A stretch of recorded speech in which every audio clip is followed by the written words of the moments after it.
నాన్న చూడకుండా నువ్వెప్పుడు బస్ దిగిపోను. మీకు ఎటు కనబడదు కదా అని ఊరి బోర్డర్ లోనే దిగిపోయాను. మొత్తం అబ్జర్వ్ చేసి వస్తున్నాను. ఇక్కడ 16th సెంచరీకి సంబంధించినటువంటి శిల్పాలు ఉన్నాయి, 18th సెంచరీకి సంబంధించిన శిల్పాలు ఉన్నాయి. రెండిటికి చాలా సిమిలారిటీస్ ఉన్నాయి సార్. ఆర్కియాలజీ డిపార్ట్మెంట్ బొమ్మల కాలేజీ కుర్రాళ్ళు బొమ్మల కోసం వచ్చారు. మనకి బాగానే కిడుతుంది. ఈసారైనా పడవే తల్లి.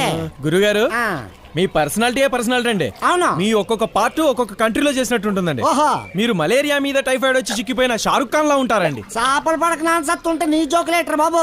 మీరు బ్రాహ్మణులు కదా. అవునైతే క్యాస్ట్ ఫీలింగ్ తో పడట్లేదు. నువ్వు నోర్మే. నా కష్ట దానికలే తెలుసా? దాని క్యాస్ట్ మీకు తెలుసు కదా. అలాగంతవా? ఈడేటి బలానేది గిలాలేదో వచ్చి కూకున్నాడు. దేంతో పడతాడా? जाओ मछली जाओ मछली जाओ जाओ मछली